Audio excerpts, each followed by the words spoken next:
আজ সোমবার 20 তারিখ।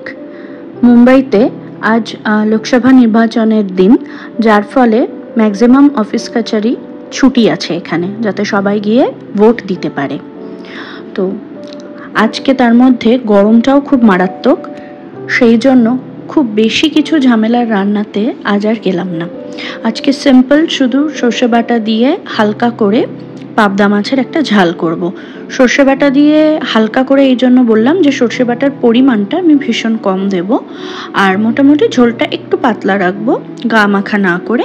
এই ঝোলটা খেতে ভীষণ ভালো লাগে, আর খুব একটা বেশি ঝাঁঝালো হয় না, ফলে খুব বেশি রিচও হয় না।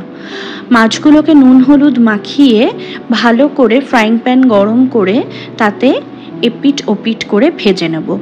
আমার মা বলেন পাবদা মাছ খুব বেশি ভাজতে নেই, পাবদা, ট্যাংরা, বোয়াল আর এই ধরনের মাছ খুব বেশি ভাজতে নেই। খুব বেশি ভাজলে এই ধরনের মাছগুলো একটু রাবার টাইপের হয়ে যায়, খেতে ভালো লাগে না।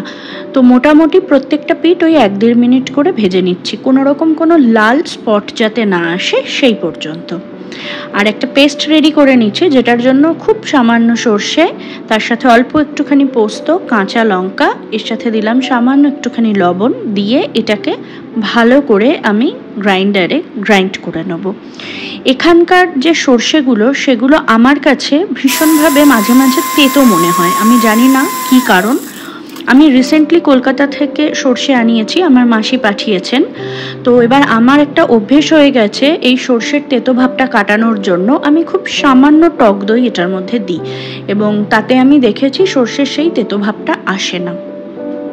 পেস্টটা রেডি করে রেখে কড়াই গরম করে তাতে সর্ষের তেল দিয়ে দিয়েছি। তেলটা গরম হলে কালো জিরে ফোড়ন দিয়ে জাস্ট 1 চামচ পেঁয়াজ আদা রসুনের পেস্ট দিয়ে দিয়েছি। মশলার কাঁচা গন্ধ চলে গেলে এর মধ্যে আমি হলুদ গুঁড়ো আর লঙ্কার গুঁড়ো দিয়ে ভালো করে কষিয়ে নেব। তেল ভেসে ওঠা পর্যন্ত কষিয়ে নিয়ে আগে থেকে যে পেস্টটা তৈরি করে রেখেছিলাম সেই পেস্টটা অ্যাড করে দিলাম। আগে থেকে জল দিইনি, শুধু মিক্সির যে গ্রাইন্ডারের যে বাটিটা সেই বাটিটা ধোয়া জল দিয়েছি। আমার কাছে মনে হচ্ছিল হলুদটা একটু কম, সে কারণে সামান্য একটু হলুদ এই স্টেজে আমি অ্যাড করে দিলাম। এইবার মোটামুটি এই গ্রেভিটা ভালোভাবে ফুটে উঠলে তার মধ্যে কয়েকটা চেরা কাঁচা লঙ্কা দিয়ে দেবো ঝালের জন্য, যেহেতু খুব বেশি লঙ্কার গুঁড়ো আমি এই ঝোলটাতে ব্যবহার করি না। এবার এই টোটাল গ্রেভিটা ভালোভাবে ফুটে উঠলে এর মধ্যে ভেজে রাখা মাছগুলো দিয়ে ঢাকনা দিয়ে লঙ্কাটা সেদ্ধ হওয়া পর্যন্ত কুক করলেই হয়ে যাবে। মানে ওটা একটা সাইন যে লঙ্কাটা সেদ্ধ হয়ে যাওয়া মানে মাছের ঝোল ইজ রেডি।